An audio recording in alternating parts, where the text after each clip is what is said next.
Red Bull has entered the Imola GP with a great upgrade package that they managed to develop over the last year. However, it does look like it's on a very close competitive edge with the rest of the grid, especially McLaren, with Norris almost snatching his second win in 2 races, with the second one being on pure racing merit and without any floor damage Verstappen sustained. Red Bull has opened up about the primary issue of the car and why the Dutchman lost so much time in the course of 10 laps. But is this a fundamental issue with the car? And more importantly, can it be fixed for the remainder of the calendar? The primary focus of the 2024 Imola GP was on the close competitiveness between Red Bull and McLaren, as they were separated by less than a tenth of a second in qualifying, whereas during the race, the 3-time world champion started to struggle in the last 10 laps and was almost passed by Lando Norris. Be that as it may, the team has spoken up about the issues with the car and why they weren't able to win in such a dominant manner, even though Verstappen led the race for the majority of its course in a comfortable way of 6 to 7 seconds compared to Lando.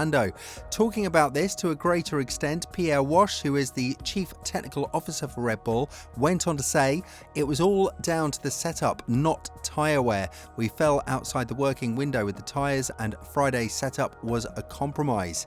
However, the situation is now critical because this might be a fundamental issue that the RB20 will be battling with, similar to what Mercedes had on their hands in the past couple of years when they finally decided to ditch the zero pod design, which, although not the same as what the current version of Red Bull has, shares a lot of similarities with the W13 and the original version of the W14. Right now, the conclusion is that Red Bull's car drivers are at extremely low ride heights, enabling it to create a vast amount of downforce without triggering the porpoising phenomenon. However, this also comes with stiffer suspension, which has an advantage in fast corners by stabilizing the car and therefore enabling it to generate more downforce without making it unstable or unpredictable. But this is a situation that does not help the car in parts where there are a lot of slow corners and chicanes, and if you add the Imola's surface, which is full of bumps and high curbs, it was not the perfect place for the RB20 to be with its new design. The team has been forced to give up some stability of the car for faster corners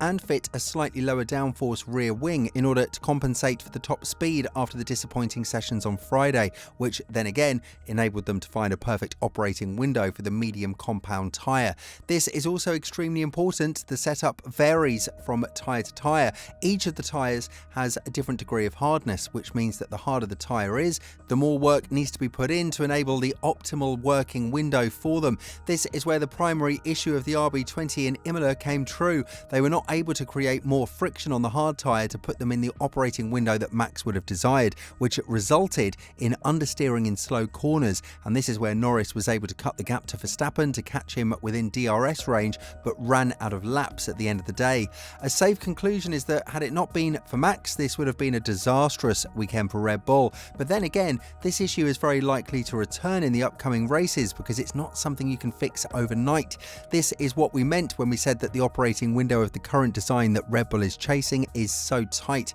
that even with a small change in the setup or the tyre compound, or even something that's out of their hands like track temperature, the car is automatically undrivable. Of course, you have the 3-time world champion extracting every bit of performance out of it, and while it was unlikely that Norris or Piastri would have gotten pole even without Max's tow from Hulkenberg on the main straight in Imola, the McLarens are a lot closer than Red Bull would want them to be and are ready to attack.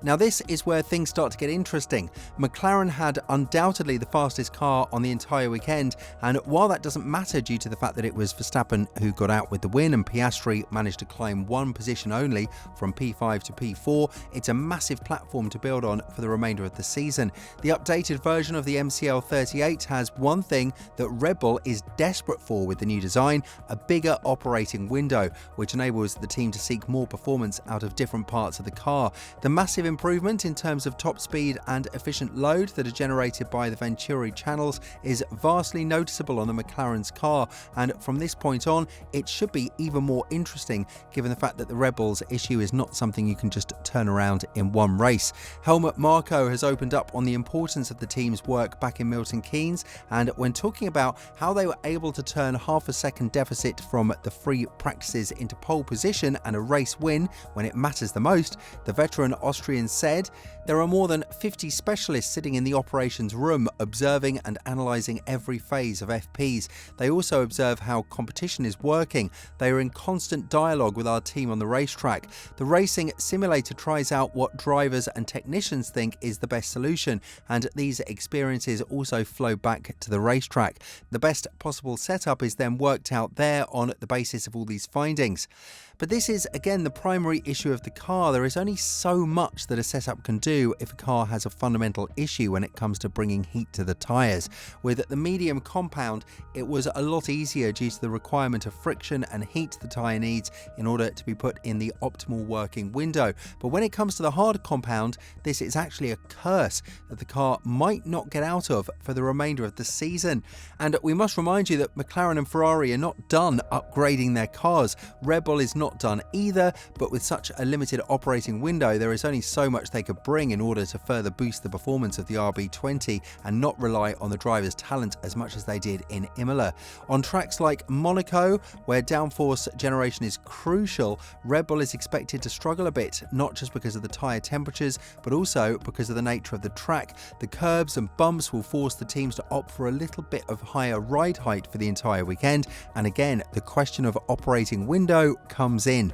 If the RB20 is run at a higher height than what it desires, it fails to produce nearly the same downforce as it is producing with the current setup of the car, which is again one of the flaws that could ruin the RB20's weekend, making the car less efficient and lenient in the corners. The good news, however, is that their rivals, McLaren and Ferrari, are not quite optimistic for Monaco due to the nature of their cars as well, as they were optimizing them for the other venues on the circuit. But given the uniqueness of the Principality's race, one couldn't help but wonder whether we'll be able to have a great and competitive race, one that is almost always determined by the starting position on the grid as well as the pit stop strategies of the squads. With all this in mind, Red Bull have a lot of questions to answer when it comes to the competitiveness of their car, and while many believe that this is something that should be fixed in no time, the worries are that it might be an issue that the Austrian squad would be forced to compromise throughout the entire season. All in all, it should give us a lot of interesting races for the remainder of 2024,